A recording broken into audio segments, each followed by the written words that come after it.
love starting off the podcast being like, hi.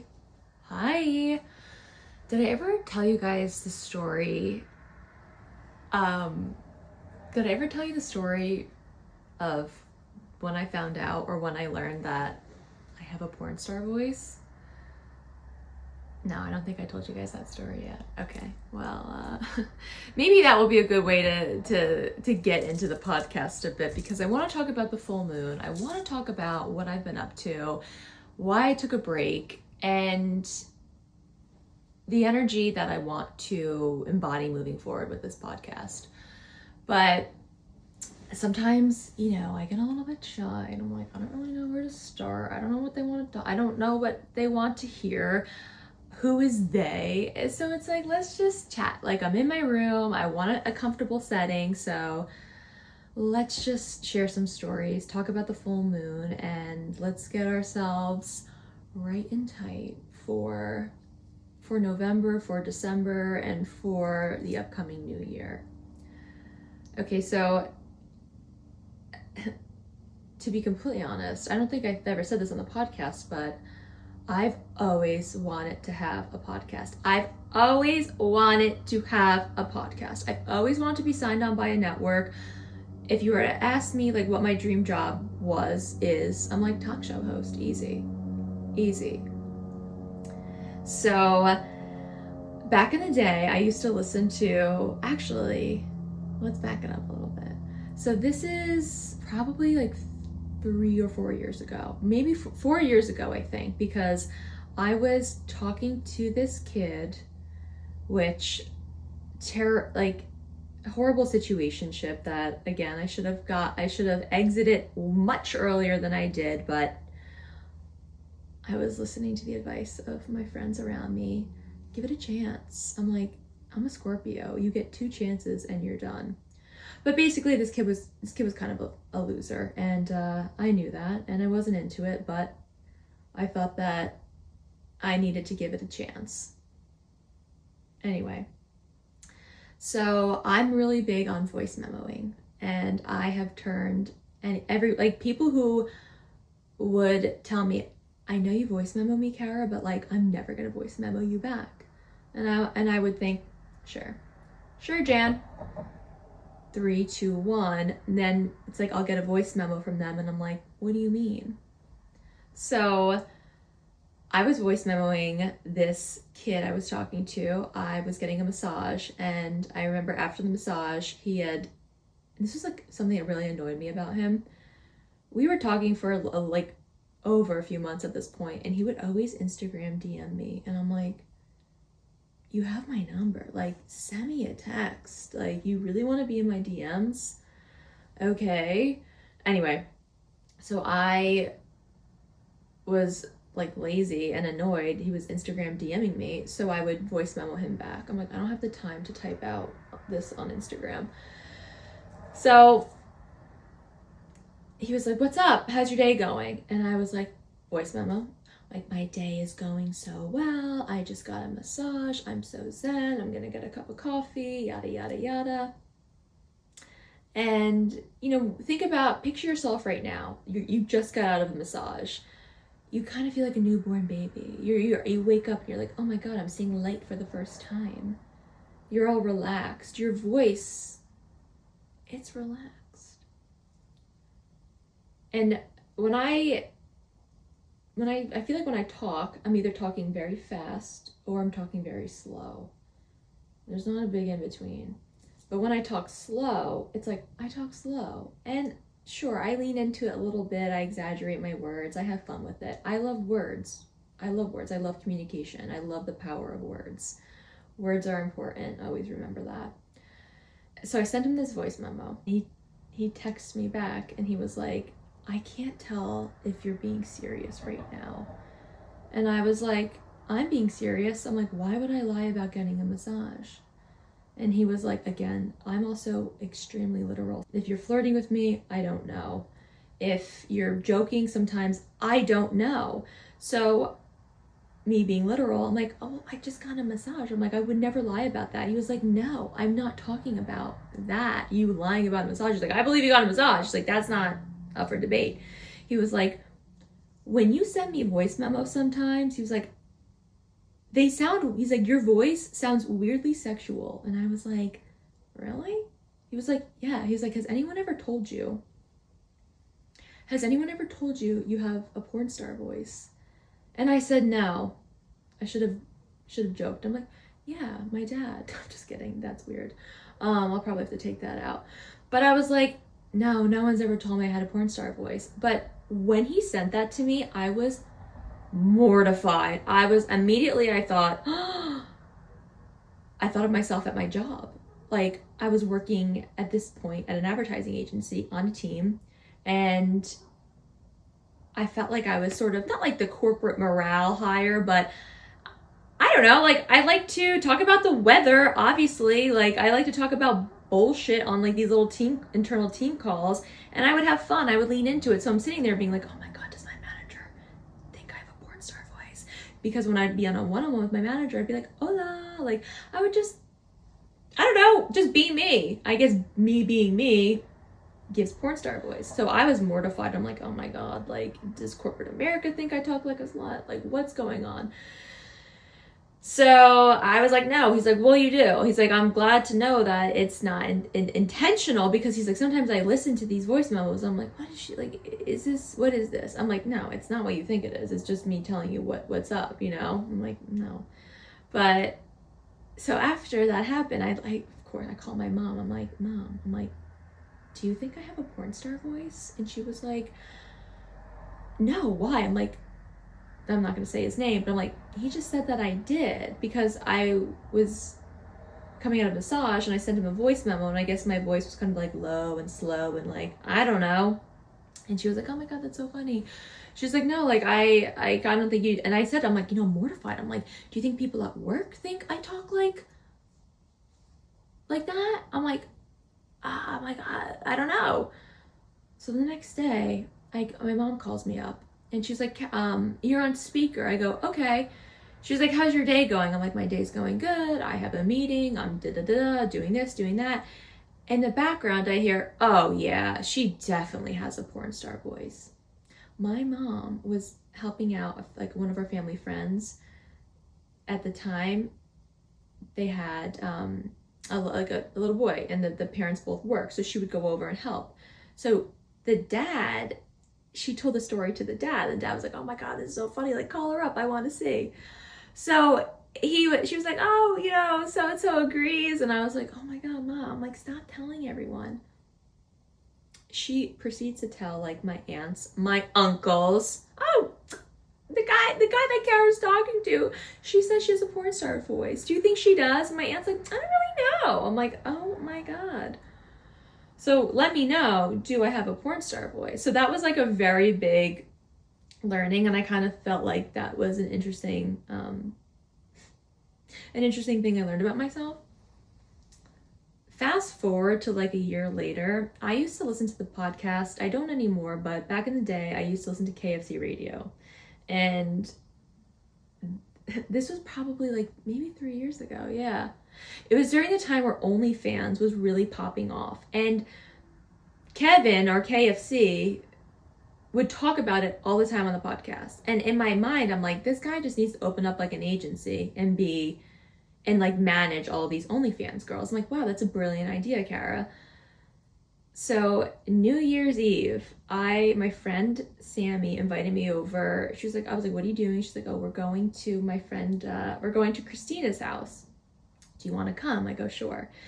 And I go, we had fun, and it was fun. Like, I have to say, a lot of my friends are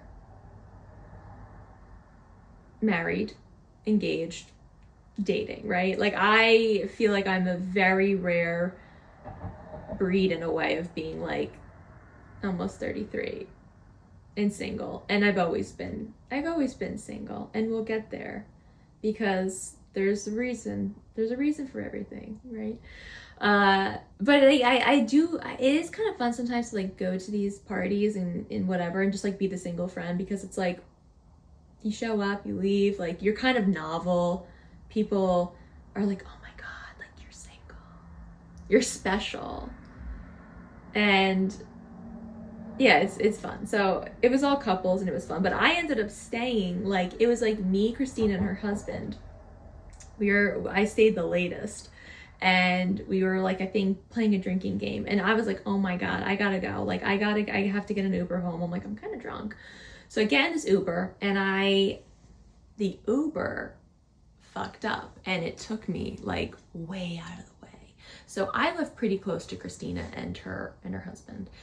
And I'm like in this Uber, and I'm like, why are we in this town? I'm like, I don't live here. And he was like, oh, I'm so sorry. Like, my GPS is being wonky. He was like, I'll write to, like, I won't charge you for this. I was like, all right, whatever.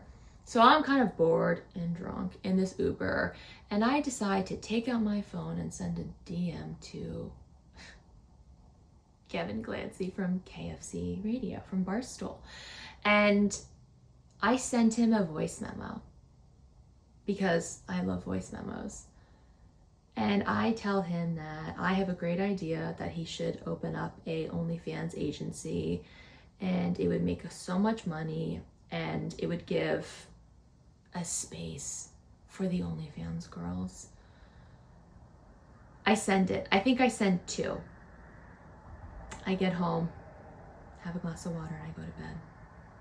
I wake up the next morning and I was like, wow, what a fun party. I'm like laying in my bed, planning out like what I'm gonna have for breakfast, because I could feel like that like hangover creeping in. And all of a sudden I look at my phone and I have a DM from KFC Radio, and I was like, oh shit. Do you ever go out and send the text, send the DM, or in my case, the fucking voice memo, and you think it was a dream, and you wake up and you're like, I didn't do that. I can't, like, what a crazy dream. What a crazy reality. And I was like, oh my God, shit. So I opened the DM, and I shit you not, like,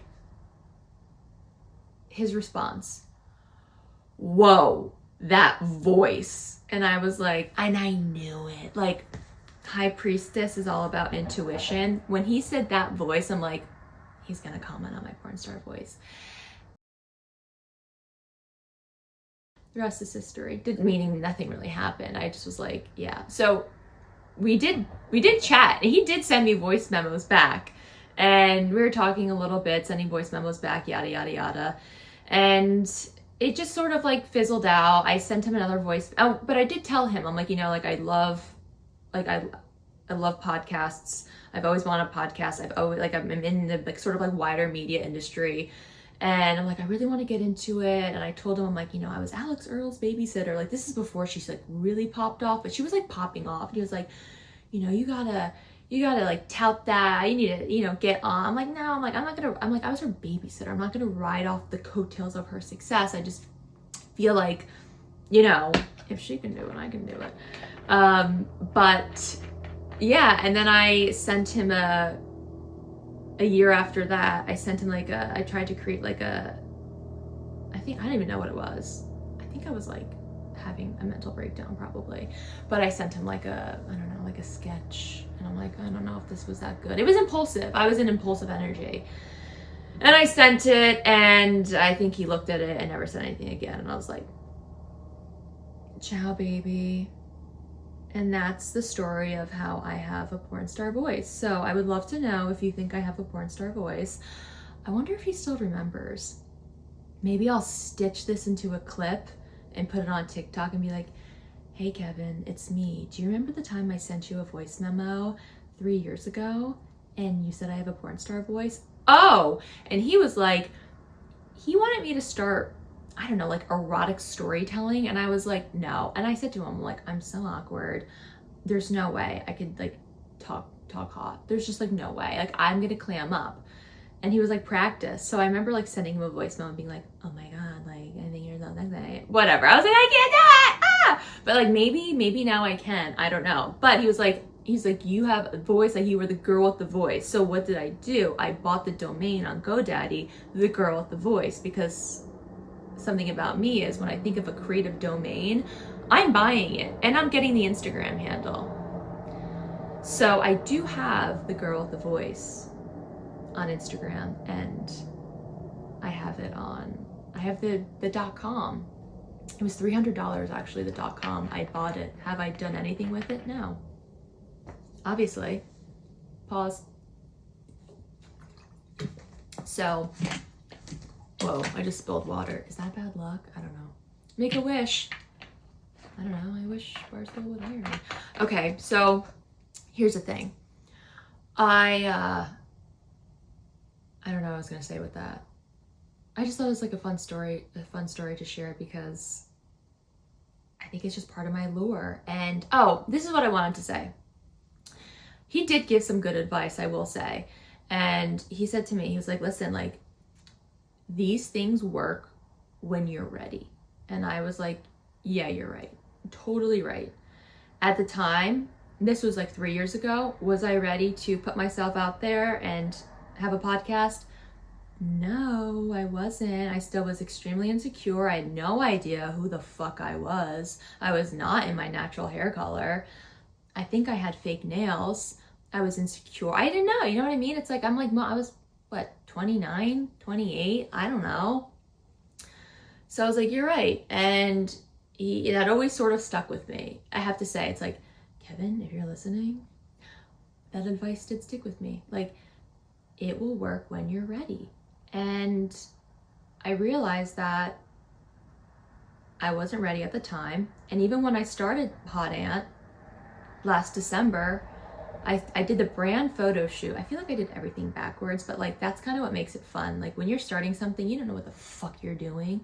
And everything I think happened how it was supposed to happen. Like my friend Ashley, like shout out Ashley, she did my brand photo shoot and I met her through the gym. And we did the photo shoot last December. Was I ready for Hot Ant to work in December? No. Was I ready for it to work in January, February, March, April? I don't think so, because I still lacked self-belief. I still lacked a lot of confidence. I think I had a lot of fake it till you make it confidence, but there was a big, I don't even want to say fear, but there was a part of me. I did parts work therapy, which we'll talk about this stuff as we go on through the podcast, because now I'm ready to like actually share and divulge.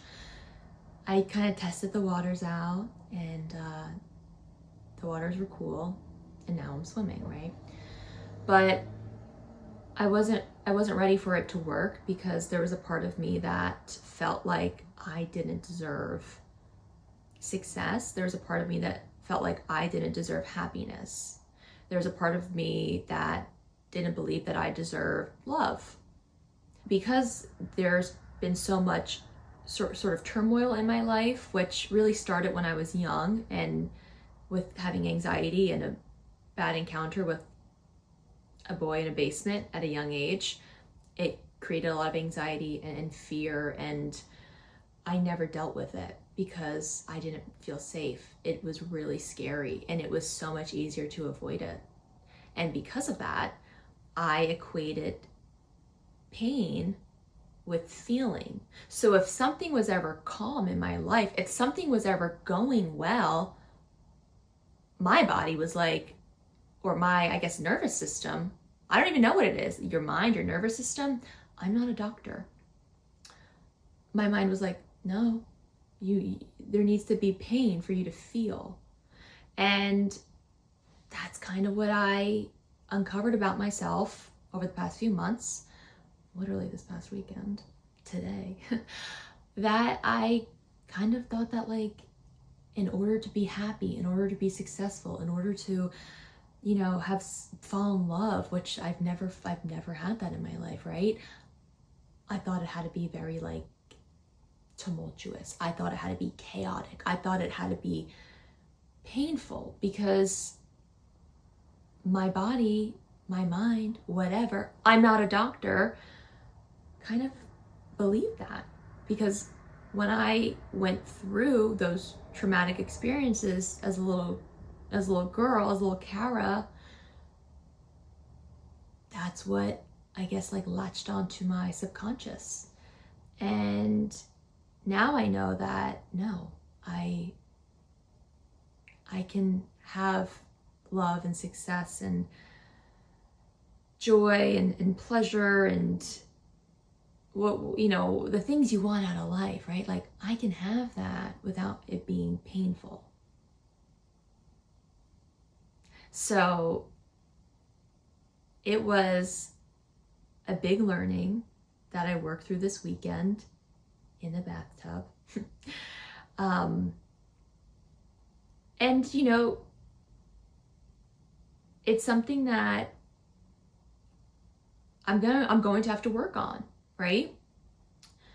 And that's something I've learned through this whole process of like trying to figure out again who I am, what's my purpose, because like I've masked who I was my entire life, because again, I've always felt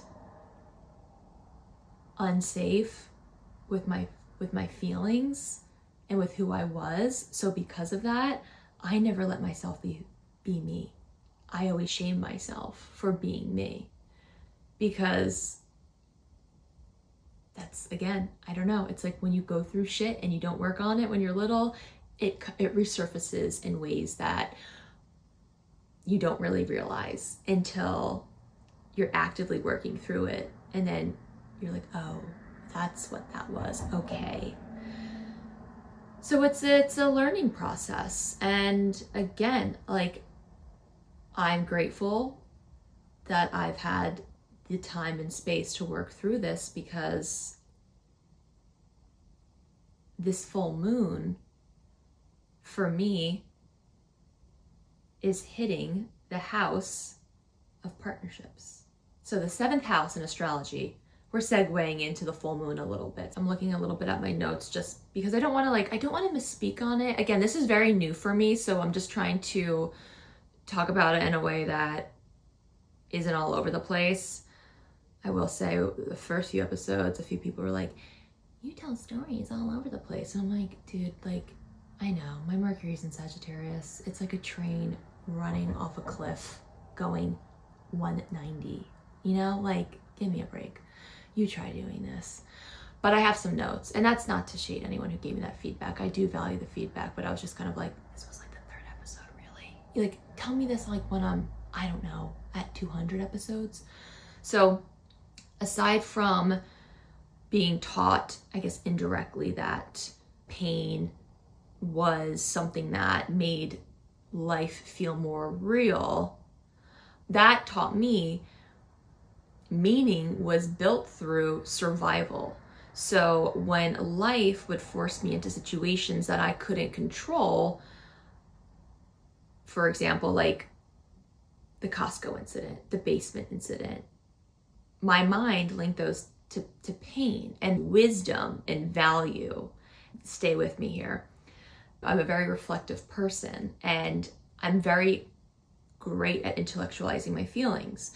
So I could look at a Costco experience. I could look at the basement experience. I could look at being fired from my jobs, people passing away, or shitty things happening. I've always been able to try to find the lesson and value from it. Because again, pain gave me purpose. I don't really know what happened. I was recording and then my phone died.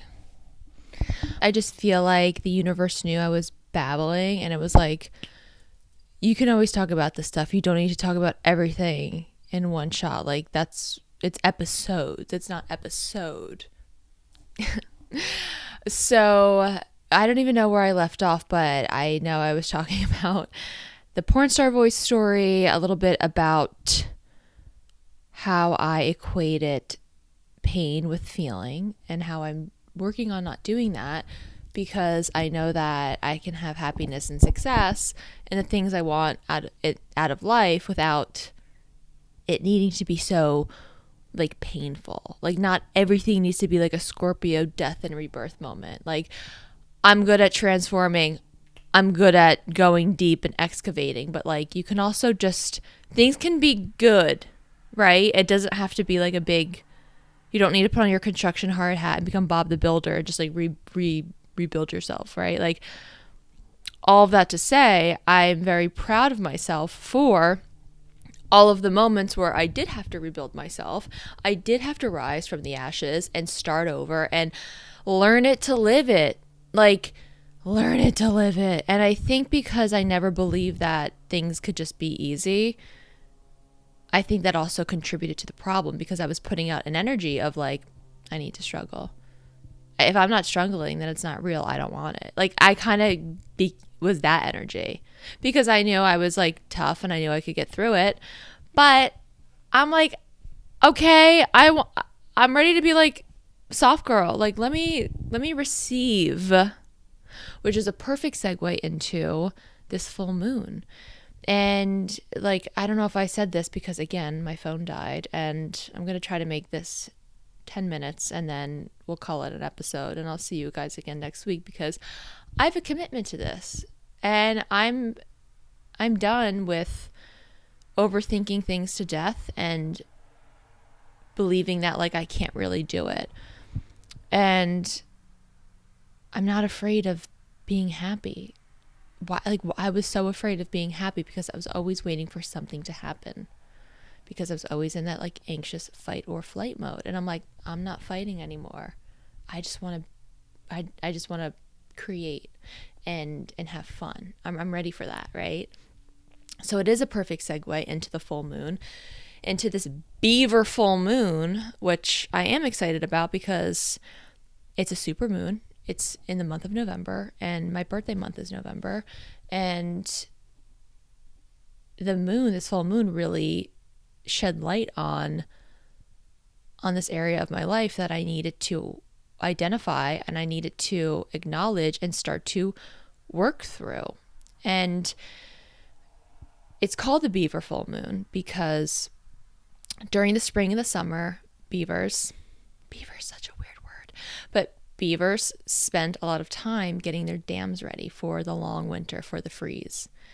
And essentially, this full moon is asking us to slow down. As the seasons change, we should we should match that energy. So the busyness of the summer is subsiding. Fall is winding down. We're halfway between fall and winter. This is what this full moon is. We're halfway between fall and winter, okay? So the whole idea is, have you been preparing? Have you been planting seeds? Have you been getting ready to now slow down and match the frequency of the winter? And just like a beaver spends a lot of time meticulously putting together this dam to sustain it long term through the winter, this full moon is asking us, where can we do that in our lives right now? How are we sustaining ourselves? Where might we need to tweak that? And the full moon is, the rulership of this full moon is in Taurus. And Taurus is a fixed earth sign ruled by Venus, the planet of love, beauty, pleasure, the material world. This moon is a material girl. Okay. So Taurus, being a fixed earth sign ruled by hot girl Venus, Taurus loves stability. It loves steady energy, nourishment, homey. This is why I'm in my room, setting the vibe. It's patient. This full moon in Taurus is a reminder for us to slow down and soak up the pleasures in life. Like, lean into the material world a little bit. Lean into the things that sustain you on a cellular level.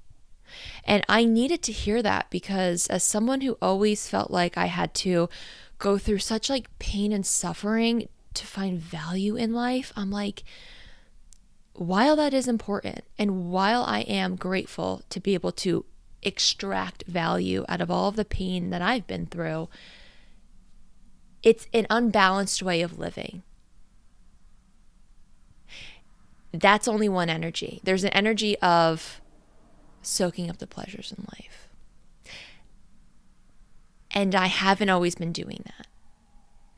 And this full moon, I want to lock into that and balance out my energy And it's funny. It's like, if you think about the seasons, that's why people get into relationships in the winter. That's why people make babies during this time. People slow down. They want to be at home. They want to be cozy. You're supposed to eat with the seasons, root vegetables, warming foods, and teas. Like, this full moon wants you to take care of your body. It's like, don't slow down all the way to where you stop everything and just become like a little bit of a bump on a log.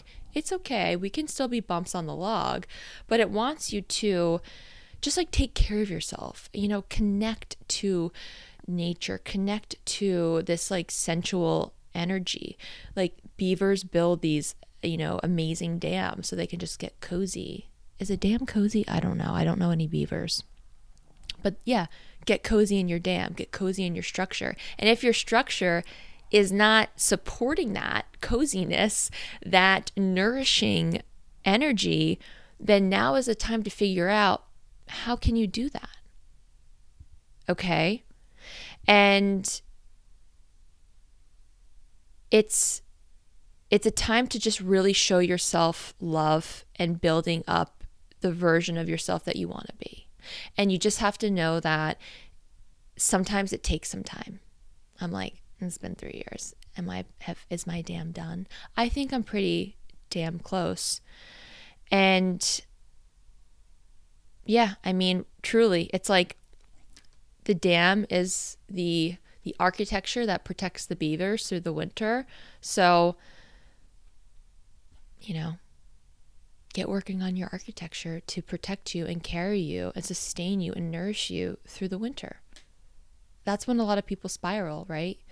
You might lean into bad habits. You might be drinking more. You might not eat right because things are slowing down. So naturally you want to slow down, and you can slow down, but slowing down doesn't mean not taking care of yourself, which I like. And I needed to hear that, because sometimes in the winter I'll lean into the energy of like not always taking care of myself, whether it's not eating right or not eating anything. Like, it's very, I could definitely embody some inconsistent energy, but not this time. Okay. Not this time. It's also a great full moon because, it's right before the holidays. And sometimes the holidays are very draining and demanding financially, mentally, emotionally. You see family members, it's stressful. You're like, it's just like slow down. Because if you slow down, you might enjoy that weird family Thanksgiving.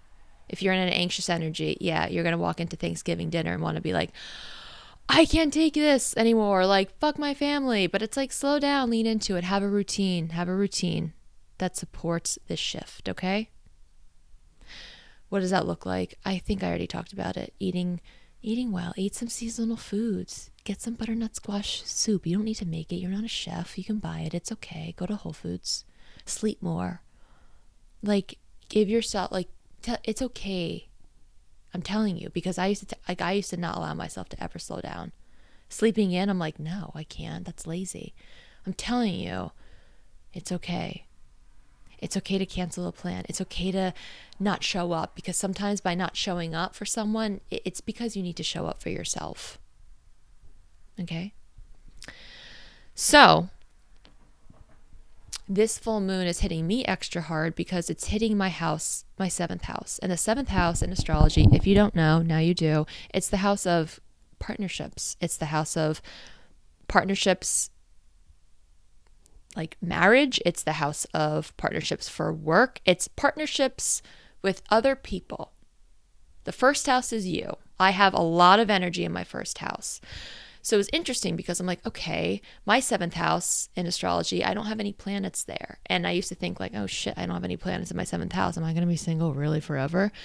No, I truly believe that a lot of my energy is in the first house, and a lot of my life I've sort of had to figure out like, who am I? What am I doing? I feel like I've gotten a good grasp on that. So now it's like full moons are full, right? And they're bright, so they illuminate. And when I was thinking about it this weekend, when I realized that, oh shit, yeah, this, Taurus is Scorpio's sister sign. So it's Taurus is in my 7th house. And I'm like, okay, wow, this is the house of partnerships. And This is an area of my life that I have avoided. This is an area of my life that has caused me great anxiety, has caused me great pain. And it's time to figure out why I am so afraid of relationships. And relationships and the idea of being in a relationship gives me anxiety. And I didn't really want to know why. I always was just like, oh, I'm insecure. I'm insecure. I'm insecure about my body. And I definitely had to work through some intimacy issues that stem from when I was little. But I was like, there's more to it than that. There's more to it than that. And I just felt this pull to like really unpack, why am I so afraid of relationships? And it's really never like the anxiety. Oh, that gives me anxiety.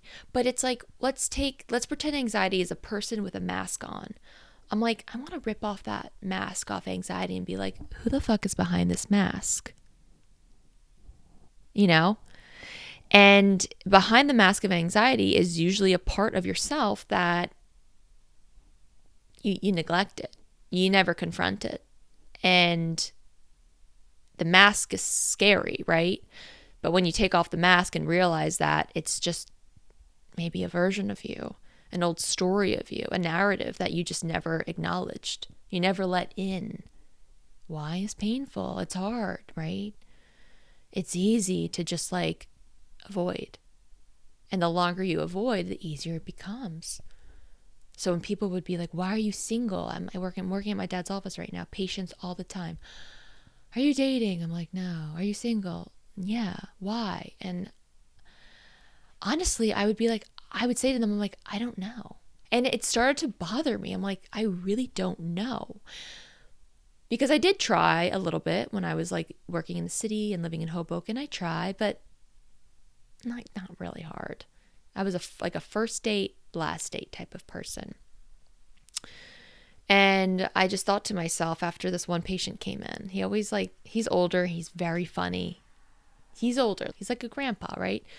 He came in recently. He was like, are you still single? And I was like, yes, I am. He was like, let's unpack it. And I'm like, no, let's not unpack it. I'm good.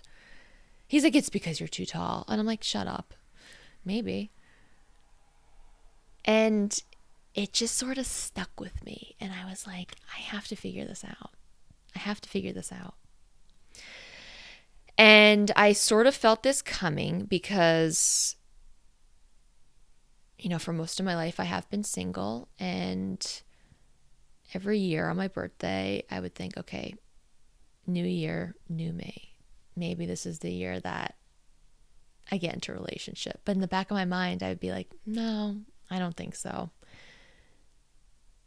Because I wasn't ready. Like KFC said, these things work only when you're ready. Yeah, I think 3 years ago, I just sort of made this vow. I'm like, I'm not dating. I'm not doing anything like celibate train.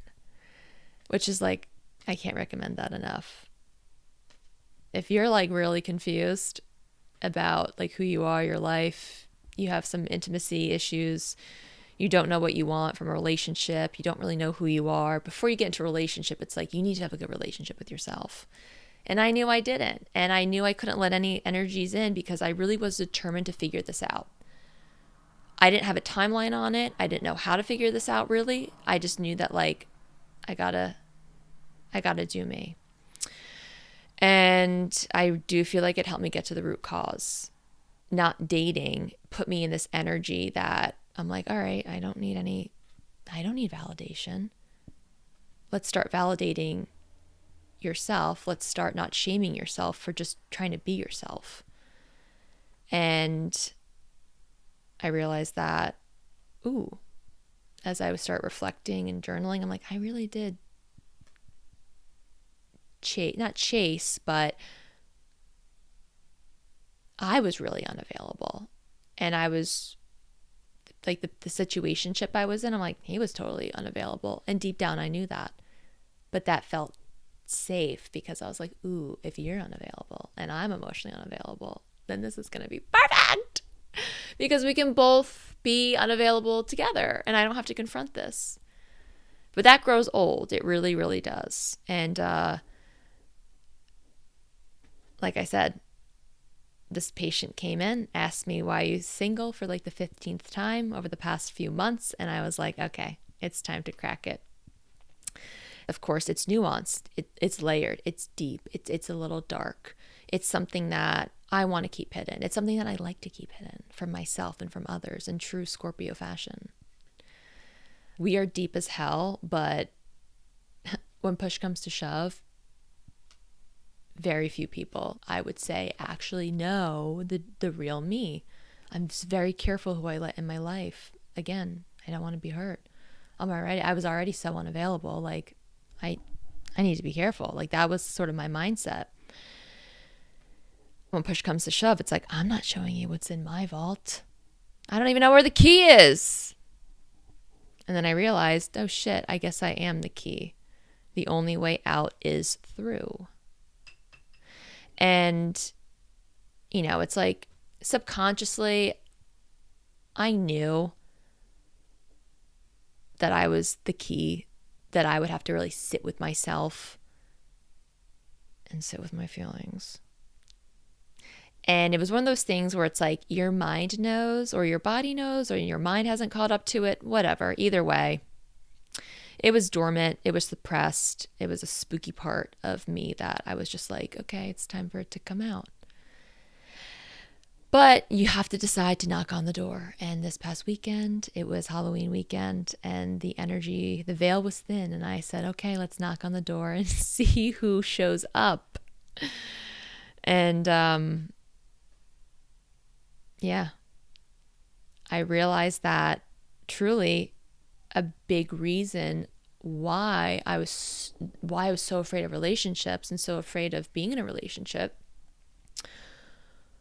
was due to the fact that I was almost afraid of myself because I didn't know myself.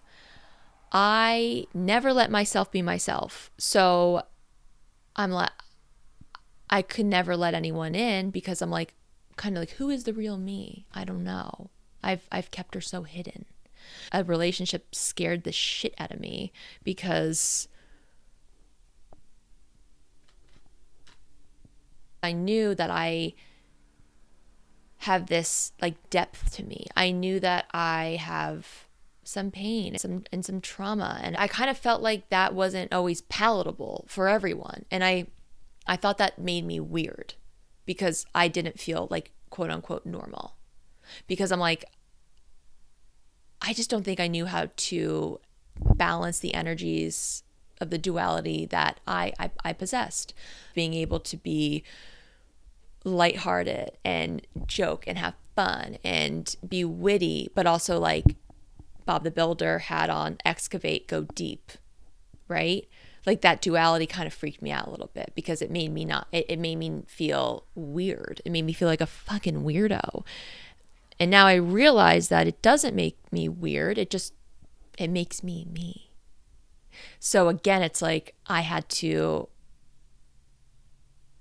accept the fact that I just shamed myself for a really long time. And it's funny because it's like when life didn't work out for me, it sort of validated that that's, your fault. You need to work on yourself. You need to fix yourself. And it pushed me farther and farther and farther away from me. So yeah, relationships scared the shit out of me because I was just like unwilling to confront my feelings. I didn't know how. I was afraid of this depth I possessed. I was afraid of being sort of like witchy in a way and like plugged in. I mean, ever since I was little, I just felt like I've been on a different frequency. I felt like, how do I tell that to someone? I told that to my parents like in May. I'm like, I had a long conversation with them. I'm like, I just want to let you know that like I was born on Friday the 13th by Dr. Grimm. Like, I'm like, I think I'm a little psychic. I did not start the conversation off like that, but I told them, I'm like, I've always felt a little bit different ever since a kid, like just plugged into a different frequency. My mom didn't talk to me for like 3 days after. No, I'm just kidding. But I do think it was like, it probably freaked them out a little bit, right?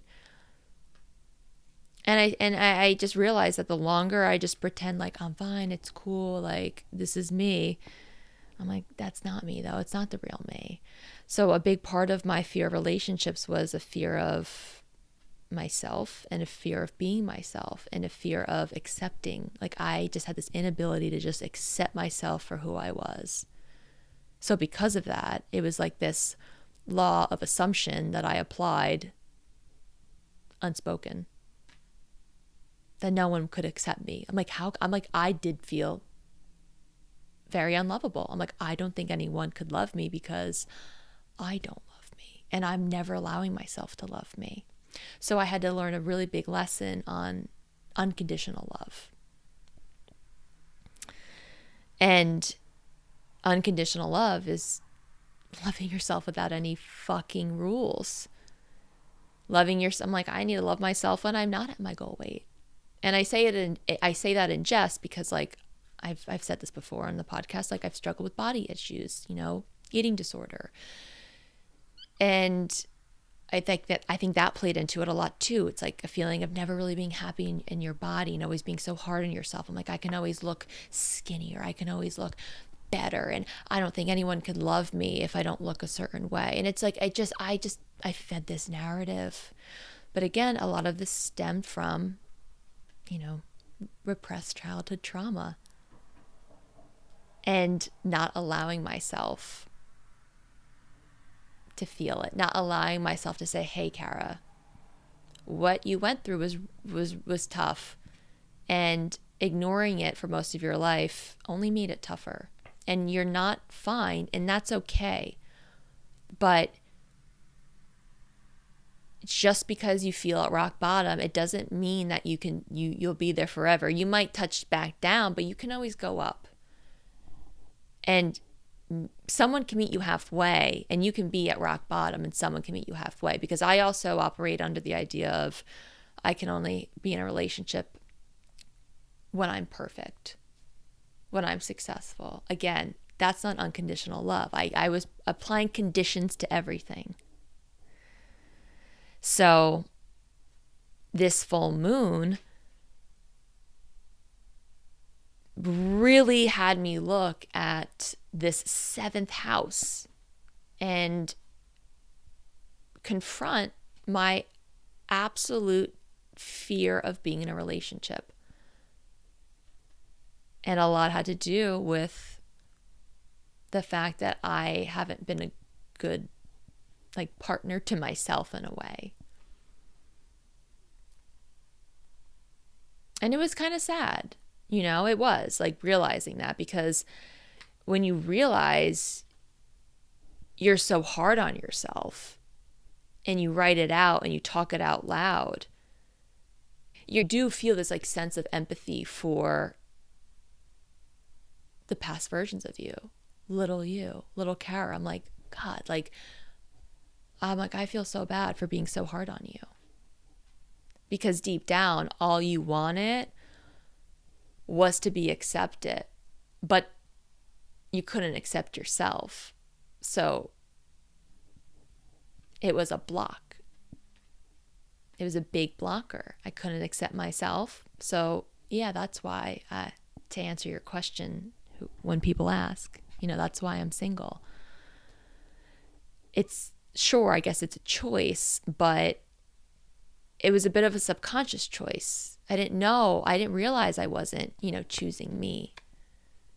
And because I wasn't choosing me, I wasn't allowing anyone else to choose me. I wasn't allowing anything in. So if you think about okay, knocking on the door to figure out what is this anxiety? I want to meet you halfway. I want to meet you face to face. Bitch, I had these blocks on my door, these door stoppers that I had to kind of pull out individually to finally open the door and walk right through it and be like, what's going on? So there was, Sometimes it's never like it's never like one thing. It's a multitude. So that's what I did this Halloween weekend. I confronted my fear of relationships because I realized that after going through losing one of my best friends and losing my job and losing,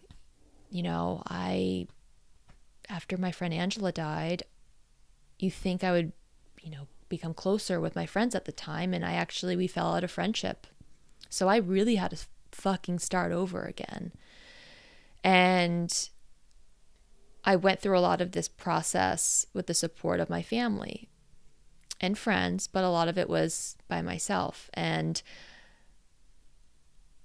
I thought I was driving and I was just thinking to myself, I'm like, I understand the value of a relationship. I understand the value of having, there's a Vogue article saying like having a boyfriend's embarrassing. And I'm like, if you read the article, it's all because the rationale was like having a boyfriend's embarrassing because content creators, their audience, if they're female and they're hot, like their audience doesn't like them when they are together with someone. I'm like, really? So it's for the content and whatever. But I realized the value of having someone, a boyfriend, a girlfriend, whoever, because they help you get through something. And I'm like, I probably could have used that. Maybe my healing would have went a little faster. No, but it was like eye-opening for me. And I was driving around. This was like Saturday night, like crying, looking at the moon. And I did ask for this. 2 years ago, I was standing outside of my house and it was February, a few months after Angela died. And I didn't even know how to begin the process of like grieving, right? I didn't even start. She passed away in October of 2023. So this was February of 2024. I was staring at the moon and I was like, I need a change. I'm like, I need a change. I can't go on like this. And I asked for this. I asked for all of this change and this journey. And I'm glad I got it, right? But it wasn't without some pain, right? It wasn't without ups and downs and being like, is this worth it? Should I just give up and go back to corporate America and just forget all of this and just put the mask on? And no. Because it's like, no. There's always been this like very strong pull for me to kind of figure me out, because I always felt like intuitively, like deep in my fucking bones, once I am comfortable and I figure out like who I am and I can accept myself and I don't have to shame myself and I'm not so fucking self-conscious and worried about what I look like, worried about what I sound like, I'm like, I do feel like the universe will work its way out a little bit for me. But the longer I resist this topic, it's like the harder it became to ignore. And finally, I've been following the full moons and I've been talking about them. This full moon was like, oh, guess what? We're hitting your relationship access. We're going to make you think about this and make you figure out why you are afraid of a relationship. Because I used to just be okay with being like, oh yeah, I could be single for the rest of my life. Single as in like not even date. I'm like, I'm okay. I've survived this long. And then I would say that and think that, and I would kind of backtrack in my mind, be like, really? Like, are we okay with this? I was at the time because I didn't want to confront it.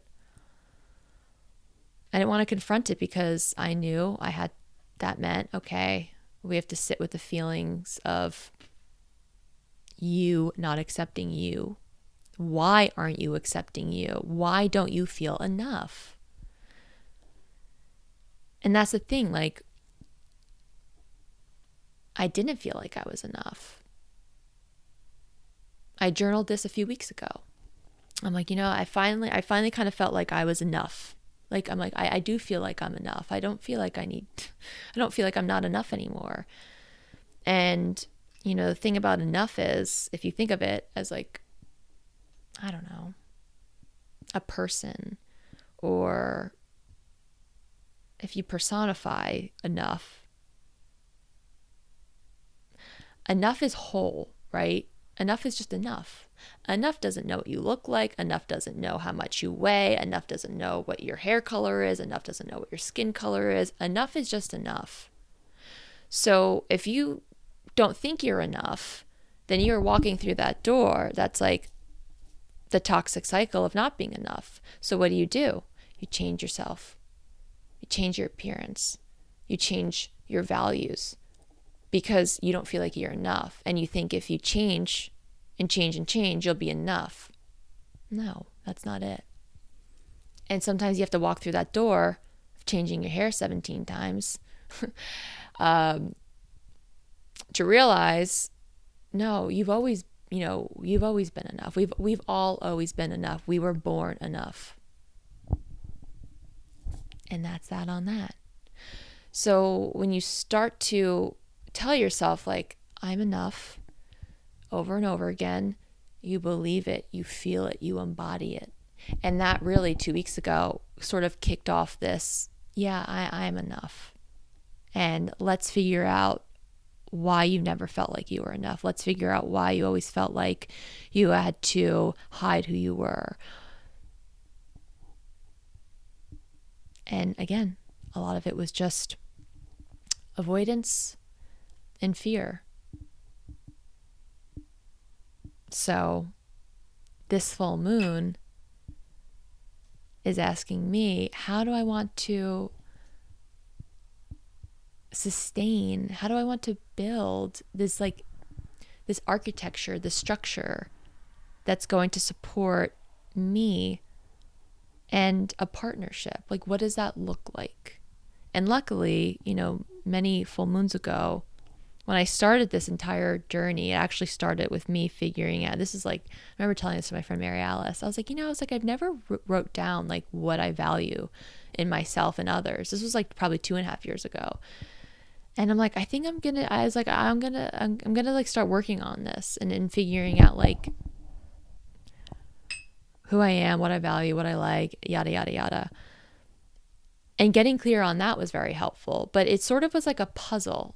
And every step of the way, I felt like I was like putting a puzzle piece in the puzzle, breaking a Horcrux at the same time, freeing some repressed version of myself to get to the point where I feel like, okay, I'm ready to let in because I've removed the doorstops. And yeah, does a relationship scare me? Sure. Of course, I don't know what I'm like in a relationship. I literally have no idea. But it's more exciting than nerve-wracking because I did this work and I got this far. And now I'm like, okay, rock bottom or not, an energy can meet me halfway. And when I know, right? It's like, am I going to go on a dating app? Fuck no. But I'll know, and I'm okay to let in, and I'm okay to know that like, it's not, it being successful or not successful has nothing to do with me not being enough, because I'm to a place where I do love myself unconditionally, and that's all that matters, period. So I feel like enough. I feel whole. So because I feel whole, I'm like, okay, now I can move forward. Does that make sense? I was like, I really hope I don't cry, because I cried so much this weekend. I was like, I don't think there's any more tears left. But it was good. It was a release that I needed. And If you've never had to experience this, it's like I'm jealous. If, you're interested and want to work through any of this, I have so many prompts. I'm working on putting together sort of like a workbook, a Substack, piecing together my journal entries. I'm invested because the feeling of overcoming this is like exciting. It's been such a block for me. And as someone who really felt like I was unlovable, that there was always something wrong with me, I'm like, there really wasn't. There really wasn't. What was wrong was just me thinking there was something wrong. It's like I want everyone to be able to feel that unconditional love towards themselves. It doesn't mean that you're going to wake up and one day be like, ugh, I kind of feel like shit, or I look like shit, or what. Like that's never going to go away, but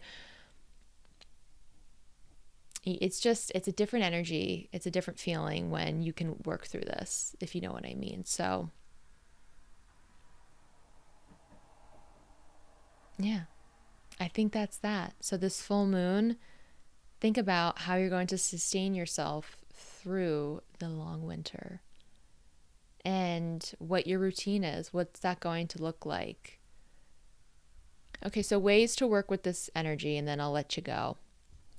You're going to anchor in your body, gentle stretching, walking, cooking. Taurus loves like good food. Scorpios do too. No, but Taurus is like loves really nice food. A nice bubble bath, a sauna moment. I've been really digging the sauna. You can write out, if you want to work with this energy regarding partnerships, for example, prompt, what does partnership feel like when I trust myself completely? Oh, this was a part of this whole entire spiel I forgot. I'll end with this. A really big reason why I was afraid too of relationships was I did not fucking trust myself. No, I didn't trust myself. And I was so suspicious. High Priestess is all about intuition. This is trust. This is self-trust. This is universal trust, spirit, whatever. This is trust, intuition. It's like the irony of having such a strong intuition but not trusting it. Block. So again, because I couldn't trust myself, I would never trust myself with someone else. But now I do trust myself, and I know the people I can trust myself with. I know an energy that I can trust myself with, and that is really important because I know that I'm not going to be seeking or chasing unavailable people. It's going to be reciprocated.